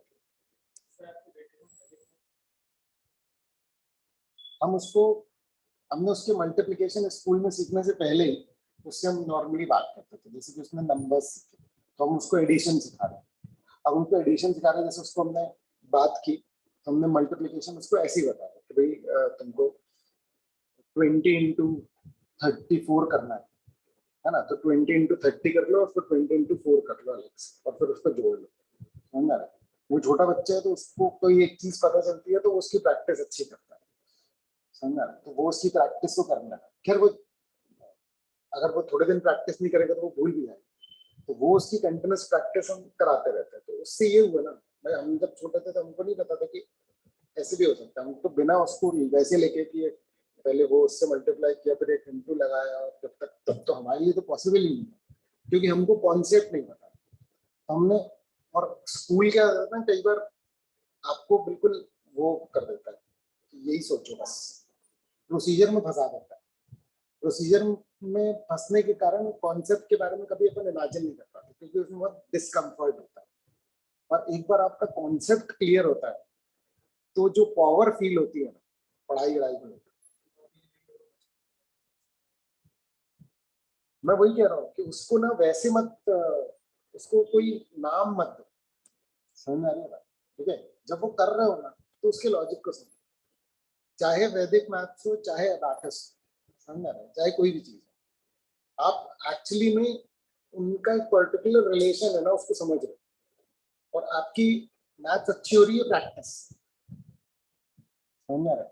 कुछ लोग प्रोसीजर में इतने अच्छे हो जाते हैं, लेकिन तो 12th तक बहुत अच्छे नंबर आते हैं, समझ में आ रहा है? तुम लोग प्रोसीजर में बिल्कुल परफेक्ट होते हैं, लेकिन अगर आप सिर्फ प्रोसीजर बेस्ड चलते हो ना और कॉन्सेप्ट बेस्ड नहीं चलते, जैसे ही बाहर निकलते हैं फैल जाता है, समझ में आ रहा है? मेरे पास ये में 60% के लोगों ने बढ़िया टॉप मारा, समझ में आ रहा है? और 90% लाए वाले लोग फेल भी हुए, समझ में आ रहा है? क्योंकि अप्रोच इंपॉर्टेंट, कॉन्सेप्ट इंपॉर्टेंट, क्योंकि जनरल लाइफ में भी आपको वही काम है। आपको मैं 6 क्वेश्चन करा दूं और वो 6 क्वेश्चन के 100 बना करके आपको दे दूं, आप प्रैक्टिस कर लो, लेकिन आपको समझ नहीं आ रहा, लेकिन आपका आंसर कभी गलत नहीं है, तो इतनी बार प्रैक्टिस कर लिया है आपने, और वो सिर्फ 12th के काम है, वो सिर्फ आपके 10th 11th इसमें काम है, कॉन्सेप्ट जीवन भर काम आता है, क्योंकि आप एक पर्टिकुलर चीज को और 10 चीजों से रिलेट कर, हर चीज को जब आप रिलेट करोगे, मैं सच बता रहा हूँ, जिस दिन आप ये चीजें रियलाइज करोगे, आपको जो पावर फील होगी कि भाई मुझे कुछ ऐसा पता है, समझ रहे, जिसको मैं कहीं पर भी यूज कर सकता हूँ, मतलब आपको समझ में आएगा कि नॉलेज होना, समझ रहे, और सिर्फ रटना, उसमें एक्चुअली में अंतर समझ रहा है। अभी ये सब चीजें आपके लिए सिर्फ पढ़ाई है, समझ रहे, क्योंकि खैर अभी तो आप पहली बार सीख रहे हैं, पर जैसे जैसे आप उसको मैंने बोला ना, कोई भी क्वेश्चन पढ़ते हो ना, you have to get involve. हम लोग ए बी पार्टनर, हम जब पढ़ते थे तो हम भी ऐसे पढ़ते थे, ए बी 3:2 है ये, पर ना एक पर्टिकुलर पॉइंट आया, मैंने कहा कि यार ये जो लिखा है ये ऐसी थोड़ी कुछ लिखा हो, तो लेट्स रीड देयर माइंड्स, ए और बी है 3:2 में प्रॉफिट शेयर कर रहे थे, तो आई कैन इमेजिन कि हाँ 2 लोग हैं जो प्रॉफिट शेयर कर रहे थे, इन्होंने बोला, इन्होंने सी को एडमिट किया, अच्छा कुछ प्रॉब्लम हो रही होगी फॉर्म में, तो इन्होंने सी को एडमिट किया, आ रहा है समझ? तो this is the kind of involvement, उस समय जो जनरल लॉजिक्स होते हैं ना फिर क्वेश्चन के, वो बहुत इजीली समझ में आते हैं, समझ रहे, ये ऐसा ऐसा बोल रहा है, ठीक है। बाकी 12th तक का रट के आराम से किया जा सकता है, इसलिए 90% कोई बहुत बड़ी बात नहीं, सच बता रहा हूँ, क्योंकि बहुत लिमिटेड है ये, जितने भी क्वेश्चंस हैं, ये जितने भी करा रहा हूँ सारे के सारे रिकॉर्डेड भी कर लो इनको 6-6 बार 7-7 बार, और शुरू से करते जाओगे तो भूलोगे भी नहीं, जैसे अभी मैं फर्स्ट चैप्टर करा, अब अगर तुम जा करके अगले 3-4 दिन में फर्स्ट चैप्टर वापस से निपटा लो, तो अगले 1 महीने तक तुमको करने की जरूरत नहीं है। ऐसे रास्ते चलते कभी अपन ने ऐसे वो पलटा लिए कि हाँ भाई ये हो जाएगा वो हो जाएगा, तो क्या होगा, सारा कुछ रिवाइज हो जाएगा, ठीक है ना। तो एग्जाम तक आते आते क्या होगा, इतना कमांड होगा तुम्हारा, ठीक है, कि कोई भी क्वेश्चन आता है, क्योंकि 12th में वो लेवल क्रिएट ही नहीं करते, क्योंकि उनको क्या करना है भैया, देश का साक्षरता का वो बिगड़ जाए, समझ में आ रहा है? सरकार को ये दिखाना ना कि इतने बच्चे साक्षर, तो वो लेवल एजुकेशन का गिराते जा रहे हैं, और उसके कारण एजुकेशन की इंपॉर्टेंस भी लोगों के दिमाग में कम हो रही है। खैर वापस, ठीक है ना, ये क्लियर है? चलो बाकी कल करते हैं। ये समरी पेज है जिसमें कि सबका एज इट इज दिया हुआ है, ताकि आपको निकालना ना पड़े, याद आ जाएगा वैसे, ठीक है ना, क्रॉस चेक करने के लिए अच्छा, ठीक है, और इतना ही। बाकी अबे एग्जाम एक्चुअली में सीए फाउंडेशन वाले बच्चों का, तो मुझे जाना है।